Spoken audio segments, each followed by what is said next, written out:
Hi friends, வாங்க ஒரு சமையல் வீடியோ பார்க்கலாம்.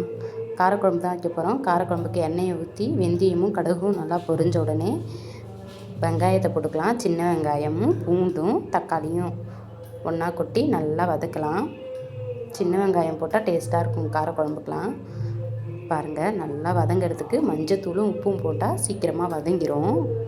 நல்லா வதங்கிடுச்சு பாருங்கள். இப்போ கத்திரிக்காயும் மரவள்ளிக்கிழங்கும் தான் போட போகிறோம் நம்ம காரக்குழம்புல. அதையும் போட்டு நல்லா வதக்கிக்கலாம். அதுக்கப்புறம் குழம்பு கூட்டி வச்சுருக்கோம்ல, புளியெலாம் கரைச்சி அதிலே மிளகாத்தூள் உப்புலாம் போட்டு குழம்பு கூட்டி வச்சுருக்கோம். அதை எடுத்து ஊற்றிக்கலாம்.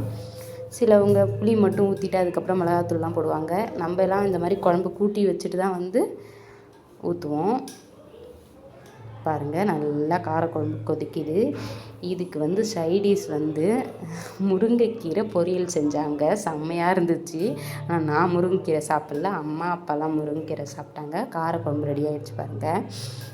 கிழங்குலாம் போட்டனால பாருங்கள், கிழங்குலாம் வெந்து காரக்குழம்பு ரெடி. நல்லா இருந்துச்சு காரக்குழம்பு. இன்றைக்கும் அந்த காரக்குழம்பு தான் சாப்பிட்டோம். பாருங்கள், முருங்கைக்கீரை பொரியலுக்கு எண்ணெய் ஊற்றி கடுகு போட்டு காஞ்ச மிளகாய் போட்டு அதுக்கப்புறம் நல்லா வெங்காயத்தை அரிஞ்சு நல்லா வதக்கி விட்டு அதுக்கப்புறம் கீரையை எடுத்து போட்டு நல்லா வதக்குறாங்க. உப்பு போட்டுக்கிட்டாங்க. நல்லா கீரையை போட்டு வதக்கி, எனக்கு எப்பயுமே இந்த முருங்கைக்கீரை பிடிக்காது. வதக்கினாலே கடைஞ்சா கூட சாப்பிடுவேன். ஆனால் முருங்கைக்கீரை வதக்கினா பிடிக்காது. அது என்னமோ பச்சை ஸ்மெல் அடிக்கிற மாதிரியே தெரியும். அது அம்மாவும் அப்பாவும் தான் சாப்பிட்டாங்க, எனக்கு பிடிக்காது. அதனால தான் நான் இப்போலாம் அந்த பொடியெலாம் அரைச்சி தோசையில் சாப்பாட்டெலாம் சாப்பிட்டுக்கிறது. அதுக்கப்புறம் ஒரு பீன்ஸு பொரியல் தான் பார்ப்போம். இன்றைக்கி பீன்ஸு தான். இந்த காரக்குழம்பு மிச்சமாகிடுச்சா, அந்த காரக்குழம்புக்கு பீன்ஸ் பொரியல் இன்றைக்கி. Beans carrot. அது பீன்ஸ் கேரட் பொரியலுக்கு எண்ணெயை ஊற்றி கொஞ்சோண்டு கடலப்பருப்பு போட்டு கடுகு போட்டு நல்லா பொரிஞ்ச உடனே ஃபஸ்ட்டு பீன்ஸை போட்டு நல்லா வறுத்துக்கலாம். கொஞ்சம் ஸ்லிப் ஆகிடுச்சு, நல்லா வதக்கிக்கலாம். பீன்ஸை போட்டு நல்லா வதக்கிக்கிட்டு அதுக்கப்புறம்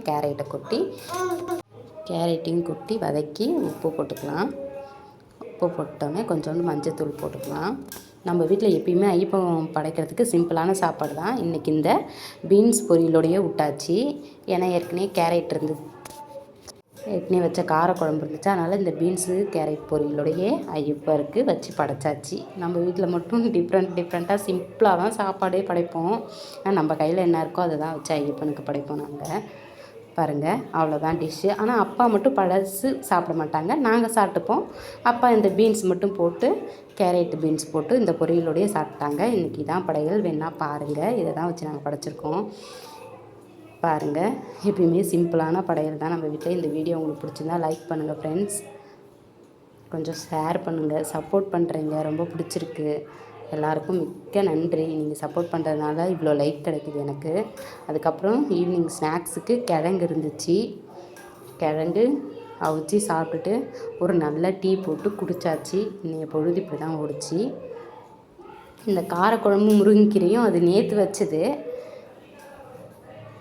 பாருங்கள், எல்லாம் சாயந்தரம் ஒரு டீயை போட்டு குடிச்சிட்டு நாங்கள் 3 பேர் கிழங்கு வச்சு சாப்பிட்டு பொழுதை ஓட்டிட்டோம்.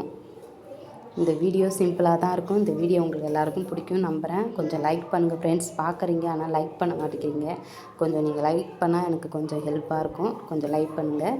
இந்த வீடியோ பிடிச்சிருக்கும் நம்புகிறேன்.